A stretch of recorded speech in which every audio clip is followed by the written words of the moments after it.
Pitämättä puheitta otetaan lavalle ensimmäinen esiintyjä. Geopolitiikan asiantuntija Jukka Davidson kertoo meille, miten Suomea pyöritellään ja millainen on Suomen asema osana kansainvälisen eliitin tahtotilaa. Jukka, ole hyvä.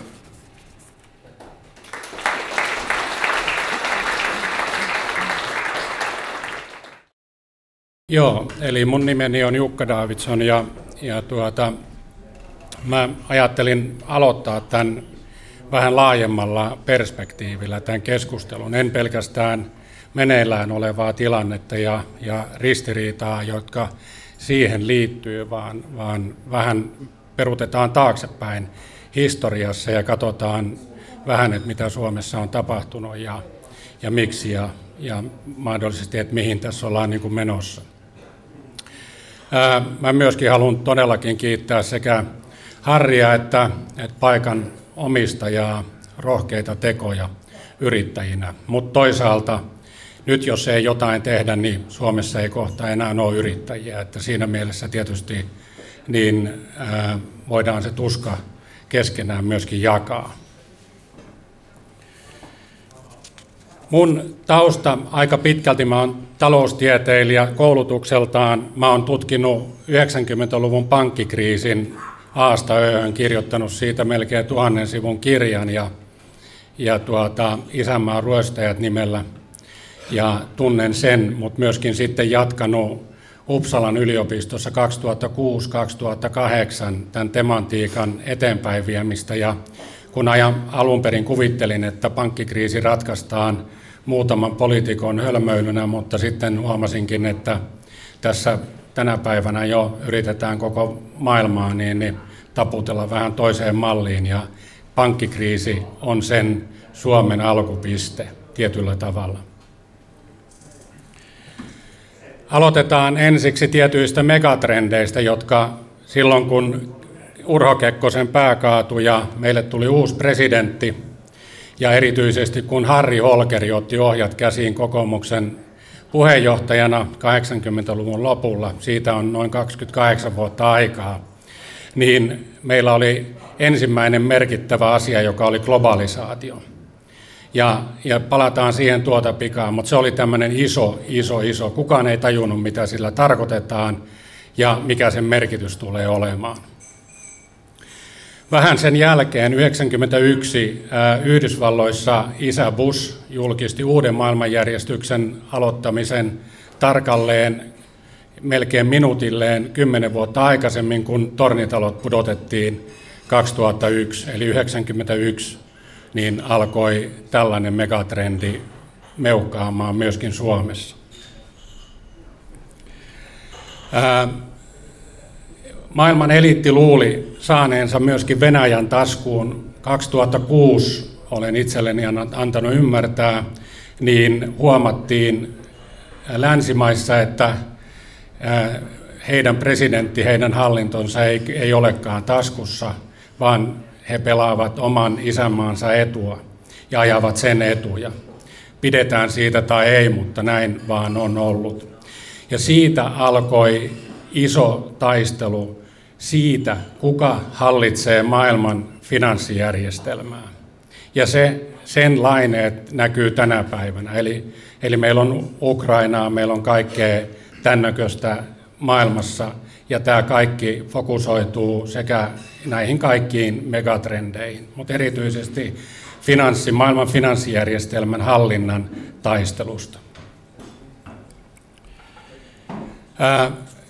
Vähän sen jälkeen geopoliittinen painopiste itse asiassa niin kaatui, voi sanoa, tai tuhoutui, romahti lännestä Aasiaan ja sitä kautta niin on tämmöinen BRICS-järjestelmä, jossa on siis Venäjä ja Kiina vetureina, siellä on Intia, Etelä-Afrikka ja myöskin Brasilia jäsenmaina.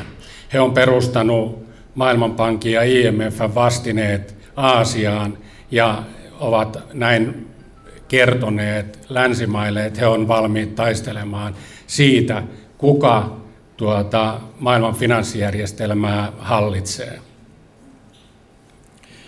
Mutta ennen kuin mennään eteenpäin, niin muutamia tällaisia varoituksen sanoja, joita voidaan historiankirjoista lukea. Professori Carroll Quigley, joka oli englantilaisen eliitin jäsen, niin on kirjoittanut muutaman aivan fenomenaalisen opuksen ja kertonut ihan tarkkaan jo 60-luvulla, että mitä tuleman pitää, mutta me ei ole vaan uskottu tai ei ole luettu niitä kirjoja. Hän varoittaa meitä siitä, että angloamerikkalainen eliitti, nykyisin höystettynä myöskin 4. valtakunnan toteuttajilla, niin aikoo napata poliittisen, taloudellisen vallan koko maailmassa. Ja aika pitkälti, jos me nyt katsotaan Suomea tällä hetkellä, niin voidaan identifioida tätä trendiä.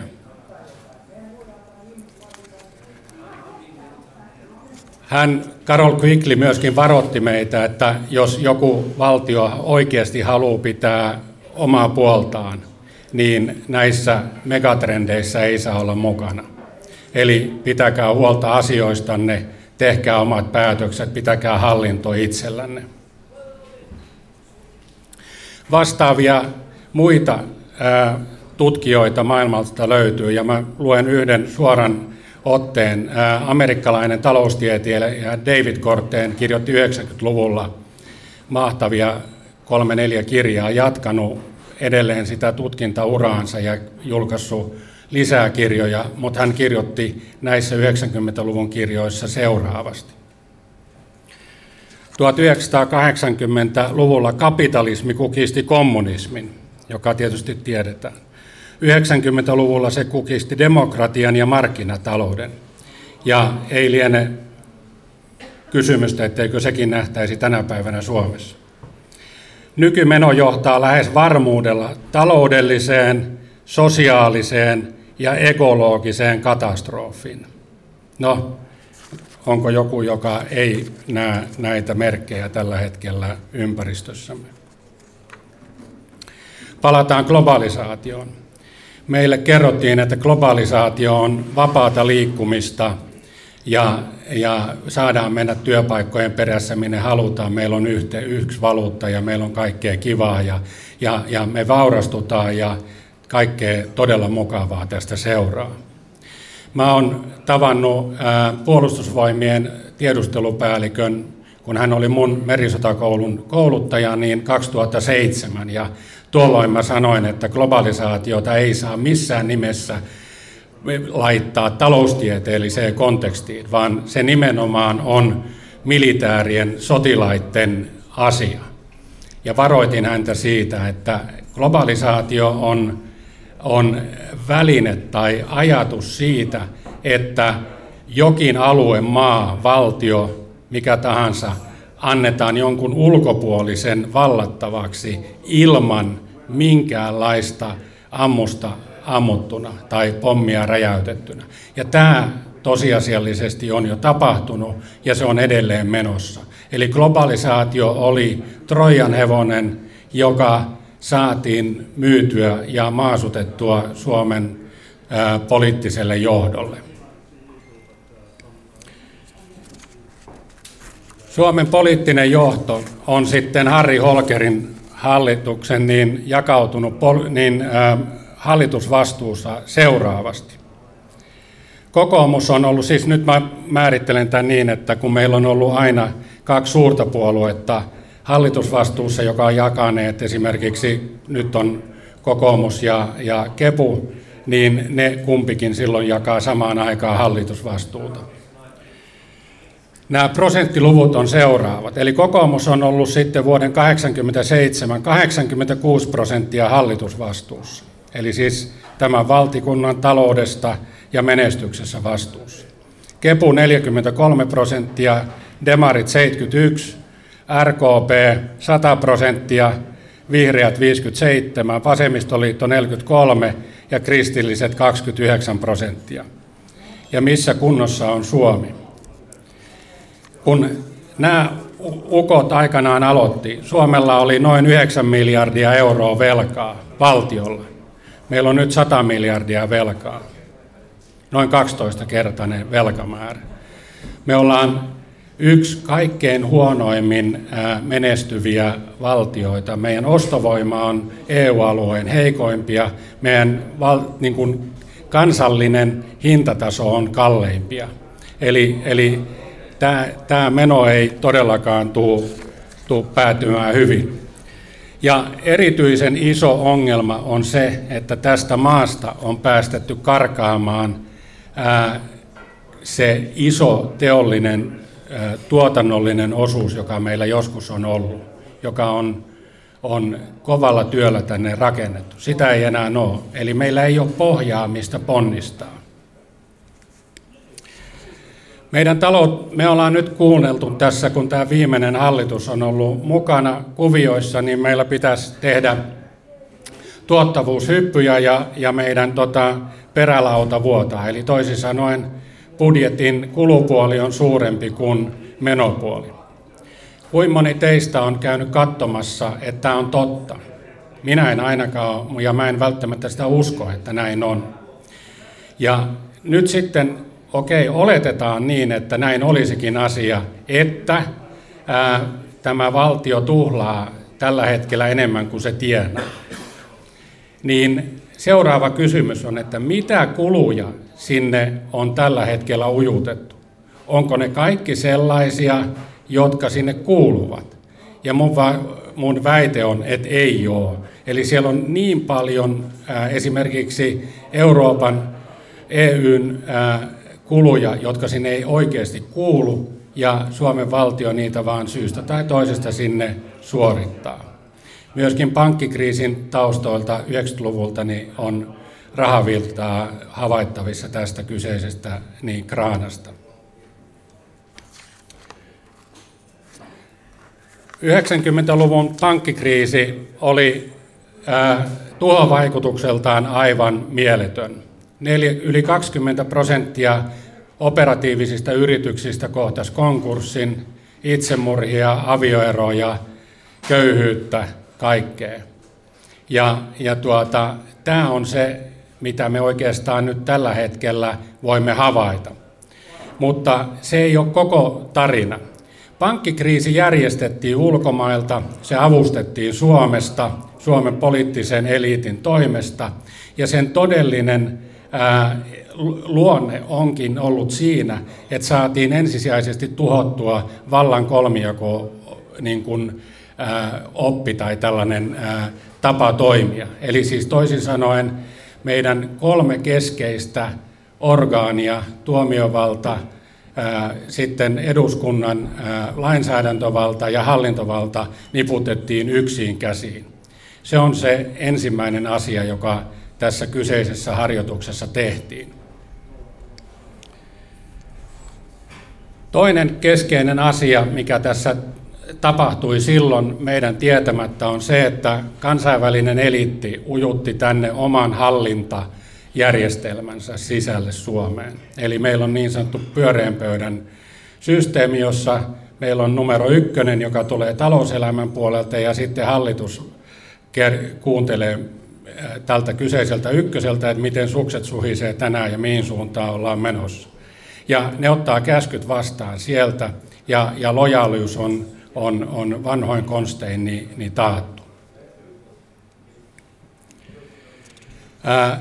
Myöskin keskeinen elementti tuossa harjoituksessa silloin oli se, mitä me tulemme nyt kohta näkemään, että mitenkä kaaosta hallitaan kovakouraisesti, jos sellainen tulee maahan, niin millä tavalla tämä meidän kolmijako-oppi on treenattu ja ajettu sisään niin tällaisen kaaoksen hallintaan.